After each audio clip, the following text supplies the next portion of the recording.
Oi, gente, tudo bem? Bom dia. Aqui já é de tarde, mesmo assim, eu vou dar um bom dia pra você. O sol tá pegando aqui. Eu sempre sinto Deus no sol.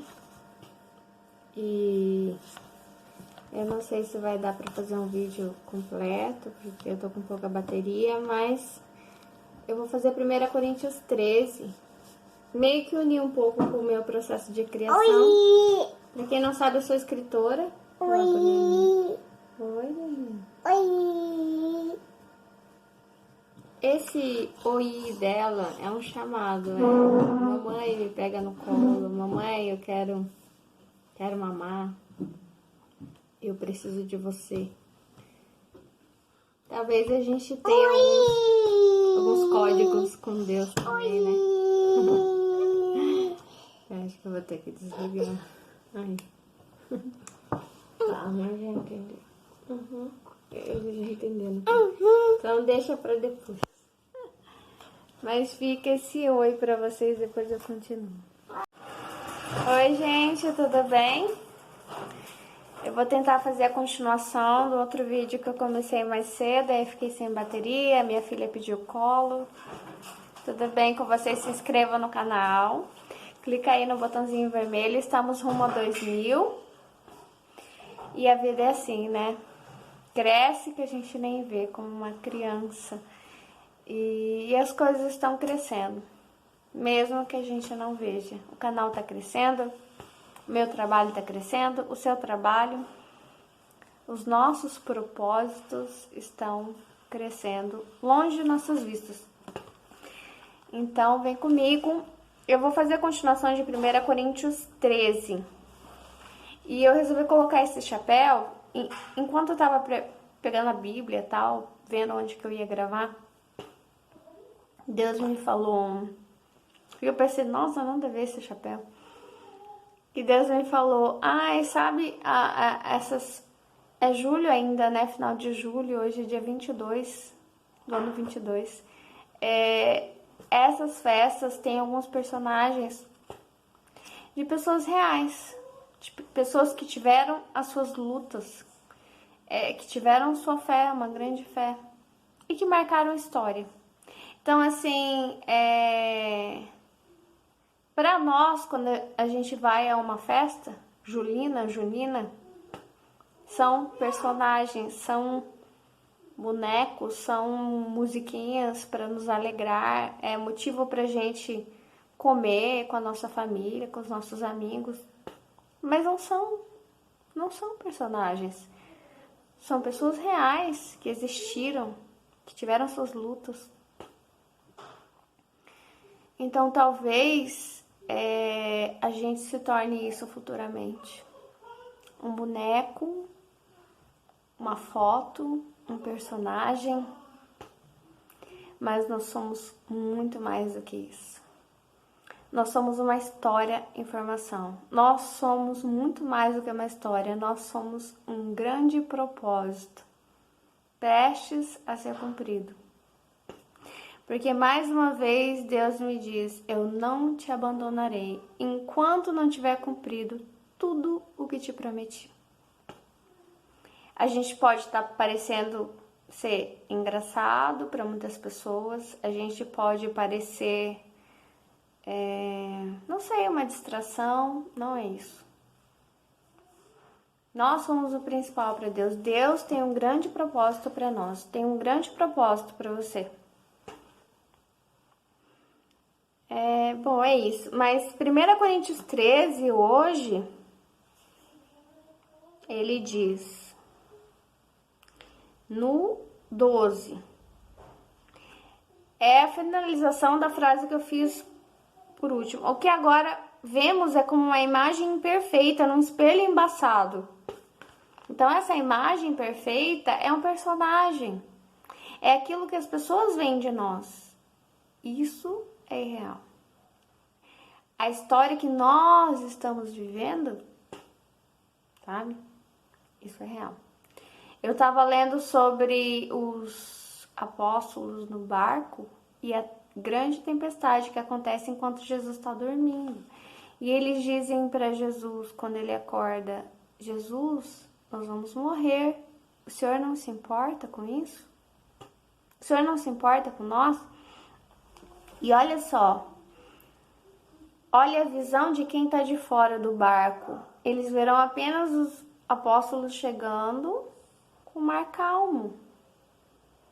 Então, assim, as pessoas não verão e não estão vendo suas tribulações, as suas guerras interiores e exteriores, guerras espirituais também, guerras materiais também. O que você tem enfrentado, o que você, sabe? Tudo isso, elas verão sempre você chegando no raso. Ah, é muito fácil para ela, é muito fácil para ele. Mas quem conhece todas as suas batalhas e o crescimento da sua fé, porque Jesus diz: por quê? Porque você duvidou? Porque, sabe? Porque você acreditou que realmente eu não me importo com você. E, como eu disse, que a minha filha tem alguns sinais. Oi! Oi! Mãe, você tá me vendo? Mãe, eu preciso de você. Mãe, eu preciso do seu carinho. Mãe, eu quero colo. E a gente tem alguns sinais com Deus, né? Ele sabe. Ele não tá, sabe? Ele se importa, assim. Então, hoje ele diz: mas depois veremos face a face. Aqui, ó, tete a tete. Olho no olho. Olha no meu olho, não mente. Olha nos meus olhos. E que Deus me disse hoje é: muitas vezes pessoas que parece que tá tudo bem, não tá tudo bem. Porque a verdade, ela se mostra na simplicidade. Muitas vezes o luxo, a matéria, o apego, tudo isso é onde se esconde um coração vazio, um triste coração. Por quê? Porque nem sabe quem é, abandonou Deus.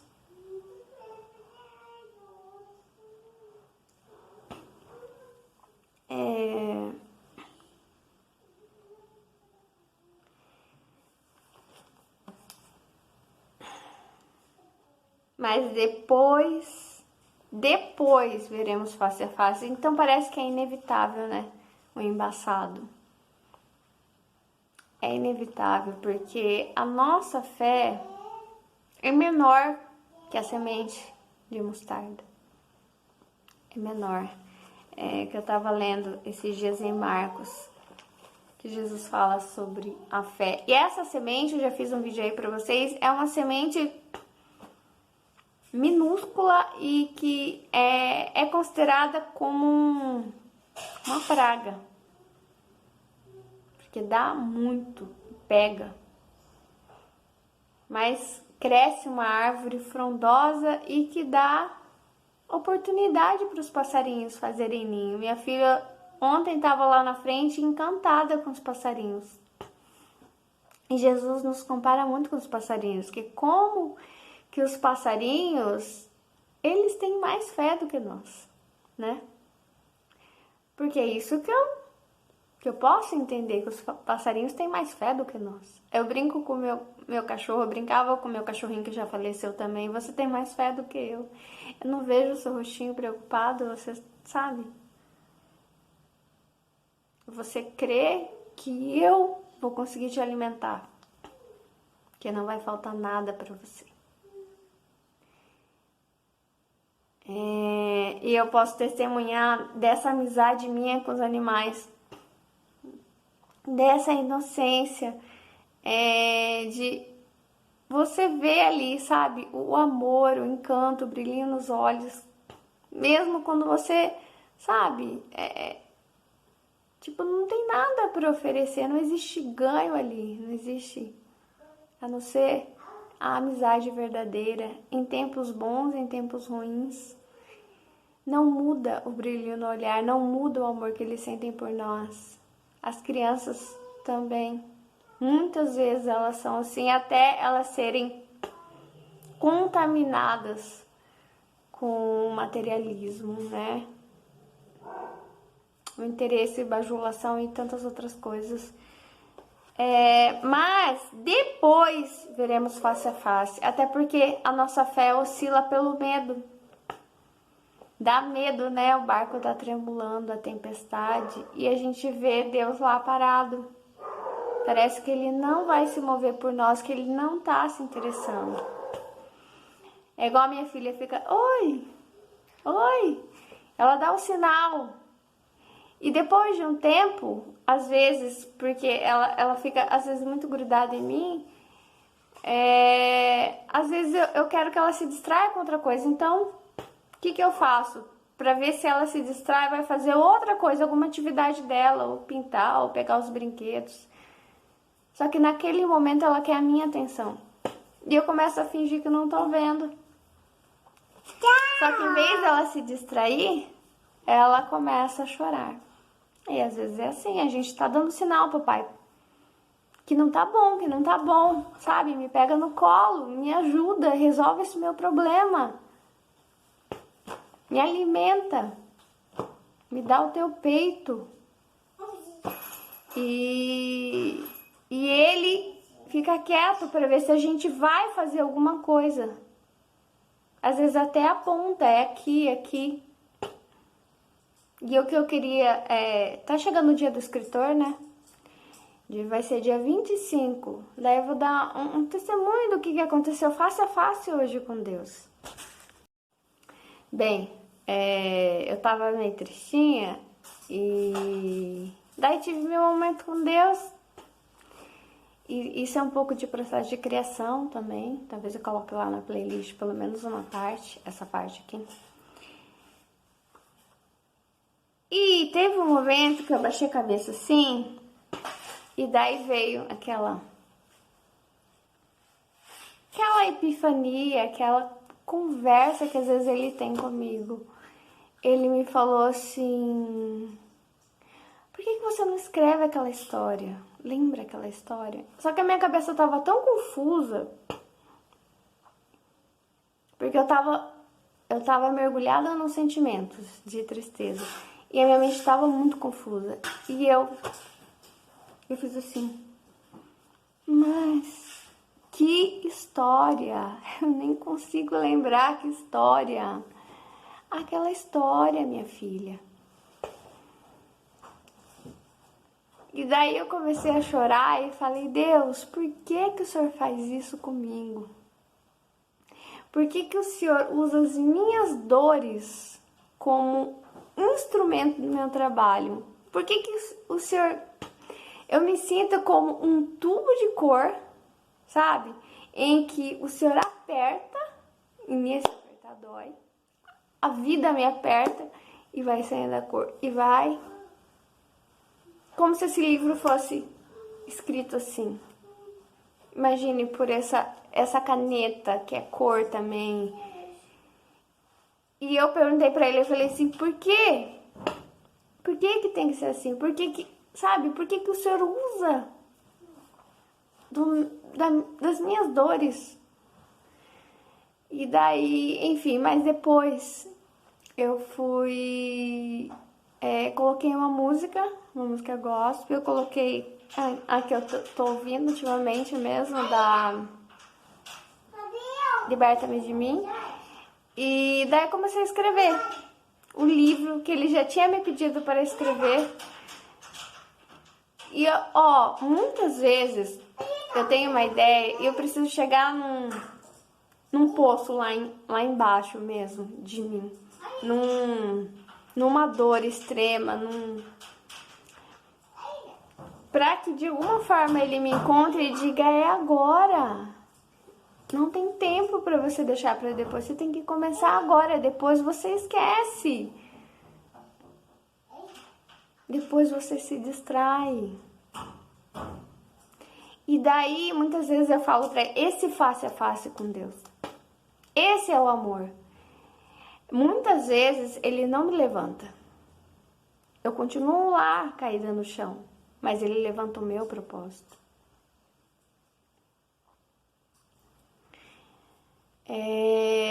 Então, eu tenho esse encontro com Deus e começo a fazer o que eu tenho que fazer, só que eu não quero fazer, você entende? Eu não quero escrever. E eu digo pra ele, mas eu tenho problemas que são mais urgentes que isso. E ele me diz, não. Não. Isso é mais urgente. Até os problemas eu crio para que você entenda partes da vida, sofrimentos, dores, vivências, para que você tenha bagagem para escrever seus livros. E eu disse para ele, eu escrevo meus livros com sangue? Sim, com sangue. É uma grande doação. Eu não sou um personagem, eu sou uma pessoa real que tem problemas reais. Escrevo histórias fictícias e tô tendo uma pasta agora só de histórias biográficas, mas não são inteiramente biográficas, porque são misturadas com ficção, com magia assim, encanto, coisas fofas, bonitas, enfim. Ficção seria a palavra correta. E é isso, um dia vocês terão acesso a tudo isso. E esse é o meu face a face com Deus. Eu sei que você tem o seu face a face. E eu quero dizer para vocês que olha só que Deus está me falando agora, quando os discípulos estavam no barco, ele acalmou o barco, mais interessado em salvar o propósito dos discípulos do que os próprios discípulos. Que cada um deles tinha um propósito ali.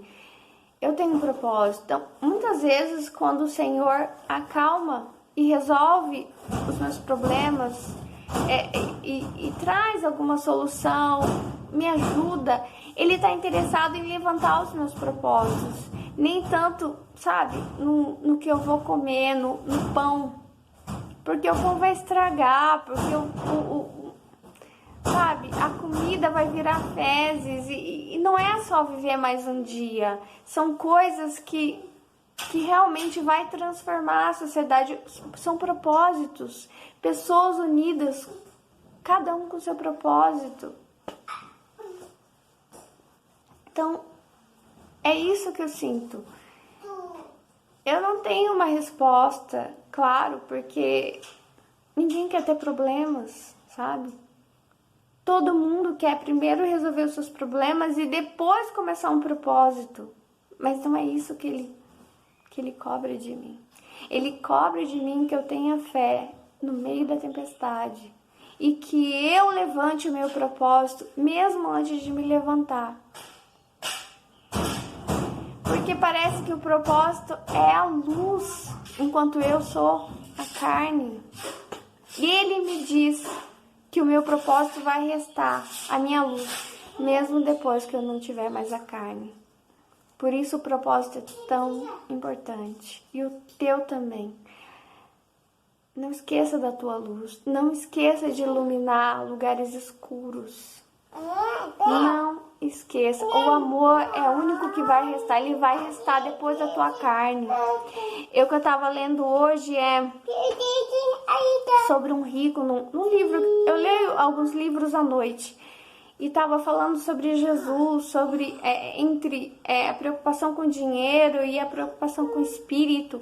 E Jesus avisa um rico: ei, rico, o que você está fazendo? O teu tempo está curto.